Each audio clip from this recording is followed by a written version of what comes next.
Hare Krishna. Inaction is no protection from reaction. The Vedic culture, when we study the basic philosophy of spirituality, we understand that we are all under the jurisdiction of karma, and whatever action we do, that brings reaction, and that reaction causes bondage and suffering. So therefore, a wise person wants to stay away from reactions. And so this situation is akin to a person being in an area of infection. Now, this person knows that if I am careless, then I'll become infected, or I'll become infected more. And the more infected I become, the more I will suffer the reactions, suffer the constant reactions of the infection. The more I'll be diseased, and the longer it will take for me to get healed. So now, how does one become free from infection? Now, at one level, one may say that, if I can just remove the germs from my body, then I'll become free from the infection. So, and then I'll become healthy. But actually, there are two things being confused over here. Just avoiding infection, especially if a person is already sick, avoiding or removing infection alone does not guarantee sickness.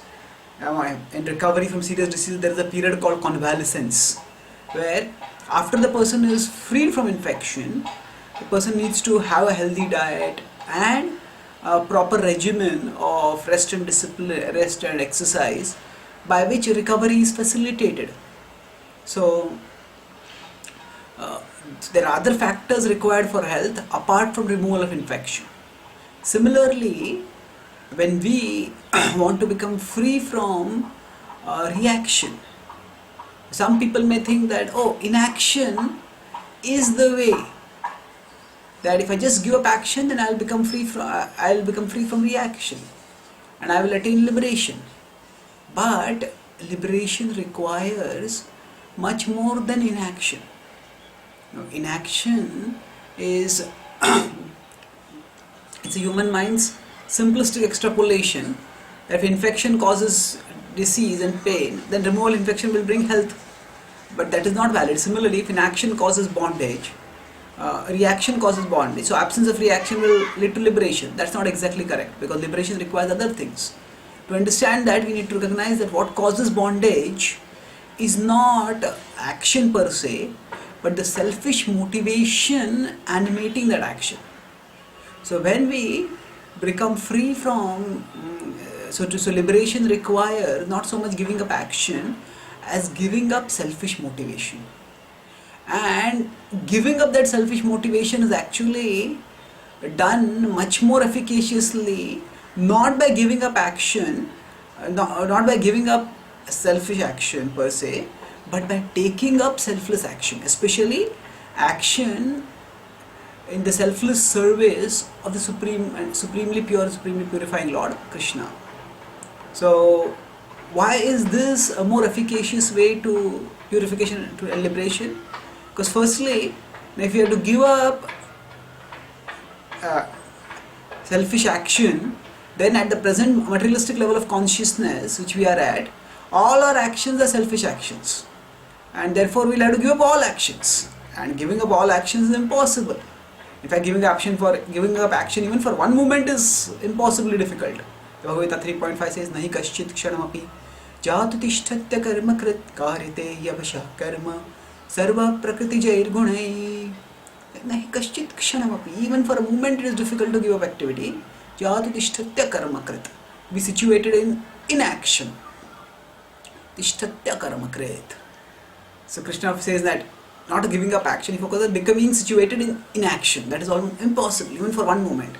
Karyate yavashah karma, that we act helplessly. Why? Sarva prakriti jair gunai, because of being pushed by the modes of material nature.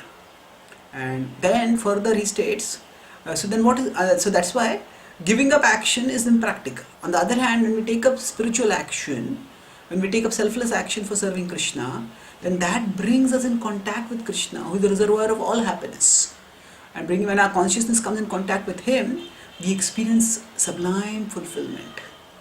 And then when we realize and relish this fulfillment, then we understand that actually giving up selfish motivation, that means thinking, oh, what will happen to me? Where will I get enjoyment? Giving up selfish motivation is the path to not deprivation, it is the path to higher satisfaction. And then we can easily give up selfish motivation when we are experiencing higher happiness. So, to get happiness in loving and serving Krishna is not considered selfish, because that is the very nature of the self. So, when we exploit others for our interests without considering the other person's interest, that is selfishness.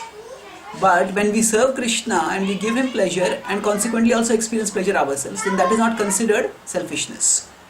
So, the Bhagavad Gita therefore says in 3rd chapter itself that we should work for his satisfaction in a spirit of selfless sacrifice. Yagyarthat karmano anyatra lokoyam karma bandhanaha tadartham karma kaunteya mukta sangha samachara.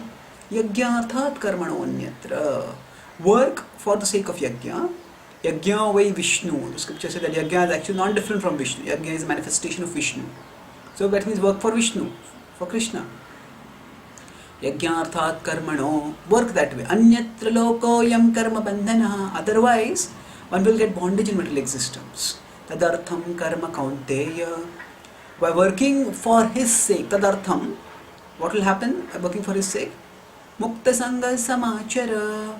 One will stay free from all bondage. One will be able to samachara. One will be able to act in a liberated way. So thus, rather than considering inaction to be the protection from reaction, it is selfless action that is the supreme protection from reaction. It is a sure path to liberation. Thank you. Hare Krishna.